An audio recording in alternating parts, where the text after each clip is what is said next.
Heritage Sports. We're here on a live vlog. I'm out in AT&T Stadium out here in Dallas. I had to come see Caleb Willams for myself as USC takes on Tulane. Oh my gosh, what a game. Tulane comes back in the last seconds to beat USC 46-45 by 1 point. Oh my goodness, what a great game.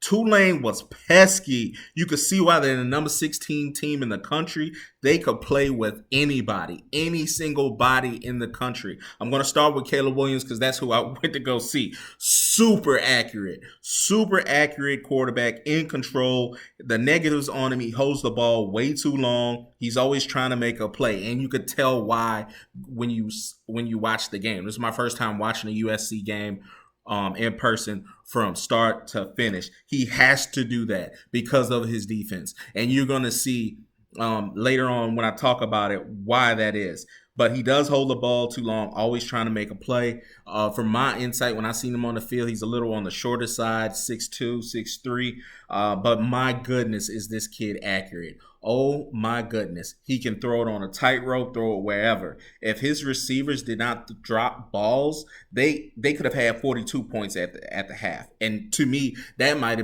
have helped them win the game. So let me just talk about USC's real quick because I want to talk about the winner because Tulane deserves this. They've made New Orleans proud. They have the single season turnaround in FBS history. But real quick, USC needs so much on defense. They're the 114th in the country in defense and missed tackles, and that showed. They are not good on defense. Tulane broke tackle after tackle of Tulane. It was unbelievable. The reason they are not in the college football playoffs is not because of Utah. After seeing them today, USC defense is the sole reason or majority primary reason they did not make the college football playoffs. No wonder Caleb has to try to score on every drive. You can see it. They barely ran the ball because Caleb has to keep throwing and scoring. It's such a pressure for their offense to keep going and to keep scoring. This needs to change ASAP for any kind of thoughts on the national championship next year. I don't care if they're elite in takeaways. The USC has a high takeaway rate. They suck on defense. That's not the end-all, be-all for all good defenses. But, I mean, it was a great back-and-forth game. I mean, unbelievable. Tulane was pesky. They fought. They were feisty each and every moment of the game. They hung in the whole game despite Caleb's heroics. They just ended up being too much for USC's defense.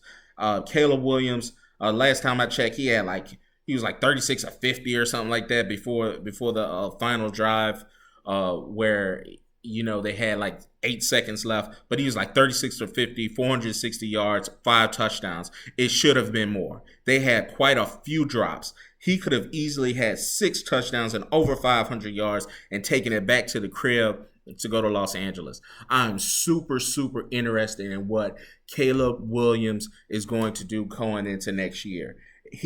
Right now, they don't have the defense to win a national championship. They don't. They miss way too many tackles. They're going to need to get in that transfer portal, and hopefully they're getting some 4-star, 5-star heck of defensive players because right now their defense is poop, and that's cost them everything. That cost them the game. That cost them the college football playoffs. They are just not where they need to be.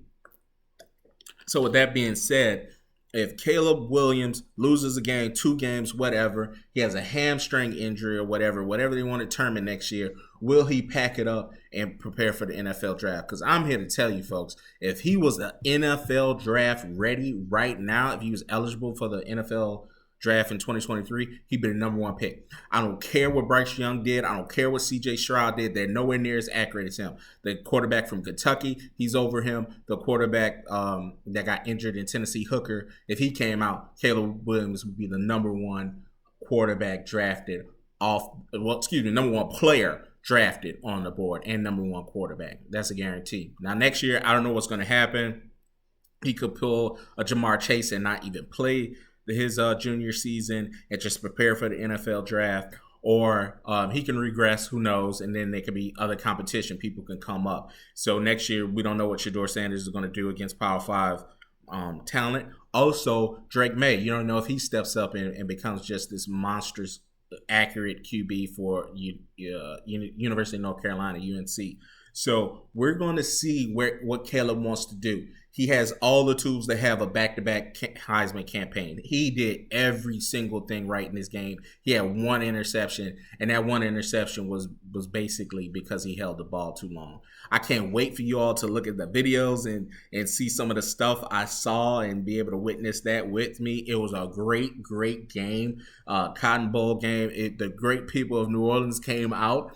Tulane deserves that victory. Again, they have the greatest season-to-season turnaround in FBS history. I believe they won 2 or 3 games last year. They won 13 this year. Going into next year, they are well in position to pull a TCU. If they win out all their games and they're already high in the rankings, I can easily see them pulling a TCU and being in college football playoffs just like that. Just like that. And what's TCU doing next Monday? Playing in the national championship game. I don't know if they'll win a national championship. I'm not saying all that. But a smaller school, Tulane has a great team once every 10, 15 years. This is a great team by Tulane. And if they continue on, if they build on what they have and don't lose any games next year and win their conference, oh, you'll see them in the college football playoffs because they're going to be ranked going into next year. The quarterback for Tulane, Pratt, was incredible. He for I think 2 seasons now, he's put his body on the line, willing to will his team to victory, and that's what he did today.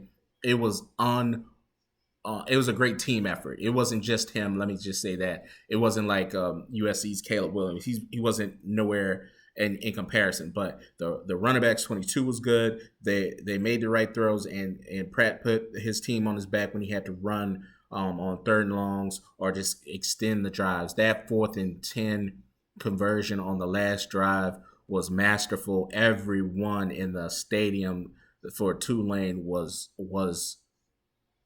just euphoric. It was one of the better bowl games I've ever been to. I can't wait to go to more. And I'll live vlog some more going into the bowl games next year. Please stick with us. Heritage Sports live vlog. Hope y'all enjoy the videos. Till next time.